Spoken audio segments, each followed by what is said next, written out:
አይ ሜሪ የኛ አስመሳይ እናንተ ሰው አታምኑ። የምሬኑ ምላችሁ ሜሪ ከሩታ ጋር በልተሽ ጠጥተሽ በቤቷ እንደፈለግሽ ሆነሽ ዛሬ ተገልብጠሽ ወደ አብርሽ ስትመጪ አታፍሪም? ዛሬ የውሽምት ጠባቂ ነኝ አለች እኮ እናንተ ሆና ተገኘች። ምን ትላላችሁ እስኪ እዚህ ጋር በቃ ሩታ አታስፈልግኝም፣ ውጪ ከህይወቴ ውጪ አልፈልጉም ማለች አይደለ? ይሄ ሁሉ መንገድ መሄድ እኮ አይጠበቅብሽም ሜሪ ማለት ነው። አረ ምን አይነት አስመሳይ ናት ግን እናንተ። ሰው የለም ሰው እኮ ለገንዘብ ብሎ እኮ ሰውን ይሸጣል አሁን ላይ ማለት ነው። ሰውን አታምነው። የምሬ ነው የምላችሁ። በዙሪያ ላይ ሰው በሩታ ዙሪያ ላይ ሁሉም ሰው በሩታ ተጠቅሞ በሷ በልቶ እንደፈለጉ ሆኖ ተቀይሮ ሲሄድ ሰው ዛሬ ላይ ሲቀየር ምን ትላላችሁ እስኪ?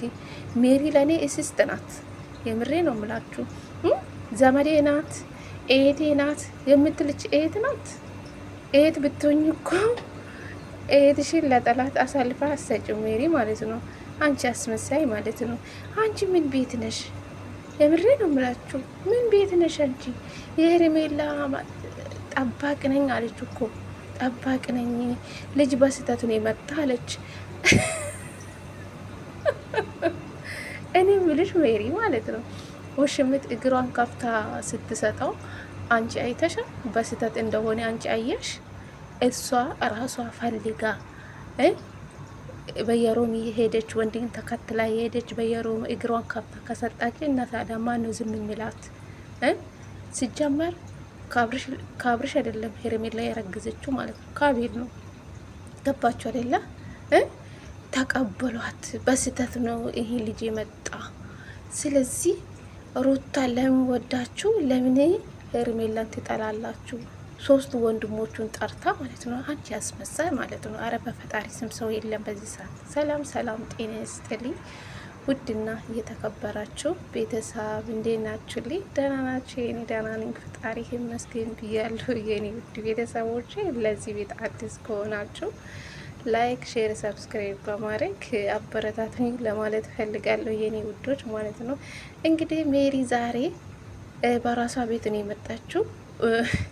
የምሬ ነው የምላችሁ። ሰው የለም በዚህ ሰዓት ጓደኛ አለኝ ብላችሁ አታስቡ ማለት ነው። እና ከሜሪ ተማሩ። ሜሪ ምን አይነት እስስት ሴት እንደሆነች ነው የተረዳው። ምክንያቱ ሩታ ሳትፈልግ እኮ ነው አንቺ በግድ ገፋፍተሽ ያለውን ነገር ውስጥ ያስገባሽው። አሁን ተመልሰሽ ሩታ አልፈልግሽም ስቲ ዛሬ ተመልሰሽ ወደ አብርሽ ማመጣት እኮ አይጠብቅብሽም። እንደ ትልቅነትሽ ራስሽን አስከብርሽ አትቀመጭም። ይህ ሁሉ ነገር ውስጥ መግባት እኮ አይጠበቅብሽም። አሁን ሩታ ላይ ተገልብጠሽ ወደዚህ መጣሽ አለ እኮ ኤፍሬም እኮ ትክክል ነው ጋይስ፣ ገባችሁ? እኔ የኤፍሬም ንግግር ደግፋለሁ። አንድ አቋም ነው የያዘ ኤፍሬም ማለት ነው። ዳፍም ለሩታም አይሄልም ለአብርሽም አይሄልም፣ በሁለቱም ጎን ነው ያለው ማለት ነው። ዳፍ አስመሳይ ወየው ይቅርታ እናንተ። ዳፍ ትክክለኛ ሰው በቃ አስተዋይ ልጅ ነው። የምሬ ነው ምላችሁ። ወንድሜ ነው ኤቴ ነው። በቃ ከሁለቱም ጎን ነው ያለው ማለት ነው። በአብርሽ ሳይስመስል በሩታ በኩልም ሆኖ ሳይስመስል እኩል ነው የሚናገረው ሁሉም ነገር ማለት ነው። ገባችሁ? እሱ የወደደን ነገር እኔ ይቀበላለሁ ብለዋል። ወንድሜ የወደደ ነገር ወዳለሁ ብለዋል። በሩታም ጎን ሌላ ነገር አላስመሰልም እስካሁን ማለት ነው። ነገ ምን እንደሚፈጠር አናቅም። የኛ እሱ ፈጣሪ ነው የሚያውቀው። ገባችሁ? በዚህ ሰዓት ሰው አለ ብላችሁ አታስቡ። ኤፍሬም ግን አንድ አቋም ይዞ ነው ያለው ማለት ነው፣ ምንም ሳይቀየር። እሱም ሊቀየር ይችላል አይታወቅም። ምን ያላቅም። አሁን ላይ ያለው ጥሩ ሁኔታ ላይ ነው ያለው ማለት ነው ኤፍሬም። ስለዚህ ከአብርሽ ጋር እኔ ጨርሻለሁ። እዚህ ጋር መጠራት አይጠብቅብሽም። እኔ ከአብርሽ ጋር ነገሮቹን አውርቼ ፈትቼ ይቅርታ ጠይቄ ሂጃለሁ። ስለ ሄርሜላ አልፈልጉም፣ እሷ አልቀበሉም ብለዋል። ኤፍሬም አልወዳቱም ብለዋል፣ ተናግረዋል። በግድ አንድ ሰው ካልፈለገ በግድ ተለጥፉ ማለት የለባችሁም። አንቺ ሜሪ፣ አንቺ ምን ቤት ነሽ? ምን አገባሽ? ምን አገባሽ? አንቺ አርፈሽ አትቀመጩም? ቆይ ከአብርሽ ምንድን ነው የምታገኙ? የሆነ ነገርማ አለ። እኔ አላቅም፣ ቤተሰብ ለምን ጠጋ እንዳለችው አላቅም። ሄርሜላ ማለት እኮ አንደኛ በስህተት ነው በሰው ህይወት የመጣችው ማለት ነው። ልንገራችሁ፣ ኤፍሬም ያለው ልክ ነው። በስህተት ነው የመጣችው።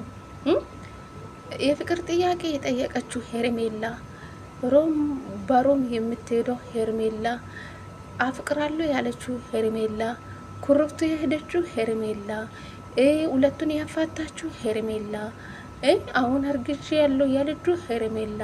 ሄርሜላ እኮ በስህተት የመጣች ሴት ናት እኮ፣ ሁሉም ያውቃል፣ ሁሉም ማለት ነው። አሁን ሩታ ቀንታ ነው ተቃጥላ ነው ቅናት ነው የምትሉ ማለት ነው።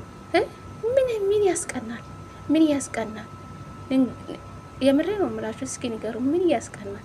ምን የመሰለ ልዑል የሆነ ልጅ ወልዳለች እኮ ከአብርሽ ማለት ነው። አይገርማችሁም? ወልዳለች፣ ልጅ አላት።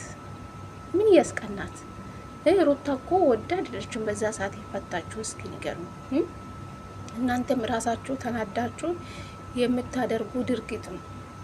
አሁን ሩታ ላይ ተገልብጣችሁ ሁላችሁ ነው የተቀየረችሁ ማለት ነው።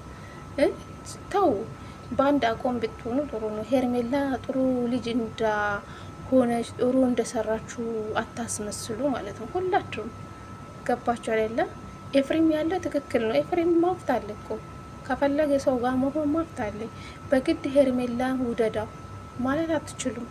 እሱ ካልፈለገስ በግዴታ እኮ ያ ሰው ጋር ሆና ማለት አትችሉም። እሱ ፈቅዶ ወዶ ከሆነ እሺ፣ በግዴታ እኮ የለው። እራሷ ፈልጋ እግሯን ከፍታ ከሰጣች በስተት ነው የመጣ። እስኪ ንገረው፣ የራሱ ፈልጋ አይደል እንደ ሄርሜላ ያረግዘችው። ስለዚህ የሰውን ትዳር ለማፋታት ነው አይደለ? አብርሽን ስለምትፈልገው ሆን ብላ የሰውን ትዳር ያፈረሰችው ሄርሜላ አይደለም እንዴ? ልጁ እኮ ሳይፋታ እኮ ነው ኮረፍቱ ይዛ አሸሸ ገዳይ ያለችው ማለት ነው። ያልተፋታ ልጅ ከሱ ጋር ካልተኙ ብርድ ልብስን ከፋፍ አድርጌ ከሱ ጋር ካልተኙ ያለች ሴት ናት እኮ ሄርሜላ። እኔ ብቻዬን ፈርቻለሁ፣ ከአንተ ጋር ተመተኛት ፈልጋለሁ ያለች ሴት ናት። ገባችሁ? የምን ስህተት ነው? በስህተት ነው ያረገዘችው፣ በስህተት ነው የመጣው ያለችው ያላችሁ ራሷ እኮ ፈልጋ ነው ያረገዘችው። ገባችሁ? የአብርሽና የሩታን ትዳር እዚህ ላይ ያደረሰ የማን ነው? የሄርሜላ እጅ። ገባችሁ? እሷ ባትመጣ በእነሱ ህይወት ባትመጣ ሩታና አብርሽ እዚህ ደረጃ ላይ አይገቡም። ይሄ ሁሉ ጣላቻ ውስጥ አይገቡም። ገባችሁ? ይሄ ሁሉ የሄርሜላ ስራ ነው። ሄርሜላ ደግሞ የስራን ታገኛለች። መድኃኔዓለም ፈጣሪ አምላክ ልጅሽ አሳቅፍሽ። እኔ ይሄ ነው የሚመኝልሽ ለአንቺ ማለት ነው።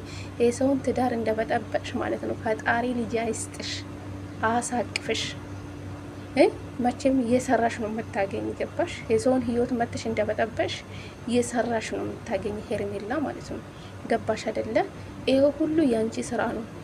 አንቺ በእነሱ ህይወት ባትመጪ እኮ ሩታና አብርሽ እዚህ ደረጃ ላይ አይደርሱም። ሄርሜላ ከመጣች በኋላ ነው ሩታ እኮ አብርሽና ሄርሜላ የሚያደርጉ ሁኔታ አይታ ነው ሩታ ፍቺን የፈጸመችው ማለት ነው። አብርሽን ጠልታ ሳይሆን የእነሱን ስራ አይታ ነው ተናዳ በቃ እንፋታለች። ይሄ ነው እንጂ አብርሽን ጠልታ አይደለም። ገባችሁ አይደለ? በእነሱ ድርጊት ነው ሩታ ትዳሯን የበተነችው። ገባችሁ? ሄርሜላ በእነሱ ህይወት ባትመጣ ይሄ ሁሉ አይፈጠርም። አብርሽ ልፍስፍስ ወንድ ባይሆን ጠንካራ ወንድ ቢሆን ይሄን ትዳር አያጣም ነበረ። ሩታም ደግሞ በቃ ለጨካኝ ሴት አትሆንም ነበር። ይሄ ሁሉ ያስደረገ ራሱ አብርሽ ነው። እሱ የወንድ ልፍስፍስ ስለሆነ ነው፣ እንደ ወንድ ቆፍጠን ስላላለ ነው ሄርሜላ በሱ ልብ የገባችው ማለት ነው። የእሱን ውስጥ የለመደችው ማለት ነው። የእሱን ማንነት ያየችው ማለት ነው። የእሱን ማንነት ያየችው ኩርፍቱ ይዛ ሄደች ቀን ከአንተ ጋር ካላደርኩ እኔ ብቻ የፈራው ያለችው ቀን ልቡን ያየችው። ገባችሁ አይደለ? ትዳሩን ያልተፋታ ልጅ ከሱ ጋር ካልተኛዋለች ሴት ናት። እና ከዚህ በኋላ ምን ያስፈልጋል ታዲያ? እውነት እሷ ፈልጋ አርግዛ ነው እንጂ ማርገዝ ባትፈልግ እኮ አሁን እኮ ጊዜ ተሻሽሎ በብዙ ነገር እኮ መጠቀም ትችል ነበር። እራሷ ፈልጋ ነው እግሯን ከፍታ ከሰጣች በኋላ በድንገት ነው የመጣ ማለት አትችሉም። ሜሪ ማለት አንቺ አሽቃባጭ፣ አንቺና ቡዜ አንድ ቤት አስገብቶ መደብደብ ነው።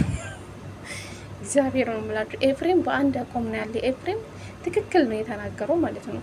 ሄርሜላ ናት በእነሱ ህይወት የመጣችው፣ እሷ ናት ያፋታችሁ። እኔ መቼም ሄርሜላ አልፈልጋትም። ምንም ትክክል አልሰራችሁም። መጀመሪያም ስትመጣ በስህተት ነው የመጣችሁ ያለ ዳብም እንደዛ ነው ያለው ያለው ማለት ነው። ስለዚህ ሜሪ አንቺ የማን አሽቃባጭ ነሽ? አርፈሽ አትቀመጭም? ራስሽ ህይወት አትኖርም? ምን ቤት ነሽ አንቺ? አሁን አንቺ ጥሩ ሴት የኛ መካሪ በፊት ለምን በዚህ ልክ እንደዚህ አልሆንሽም? ብዙ ነገር ስታደርግ ዛሬ ተገልብጠሽ ወደ አብርሽ መተሽ ስለ ሩታ እንደዚህ ናት እንደዚህ አንቺ አይደለሽም እንደ ሩታን ህይወት መተሽ የበጠበሽ ብዙ ነገር እያደረግሽው ማለት ነው። የበለጠ አብርሽና ሩታ የተራራቁ በእናንተ ነው። እውነቴን ነው የምላችሁ፣ በሄርሜላም በአንቺም በጣም በተለይ የበዛ በሄርሜላ ነው። የሩታና የአብርሽ ትዳር የፈረሰ በሄርሜላ ነው። ሄርሜላ ናት ያፋታችሁ።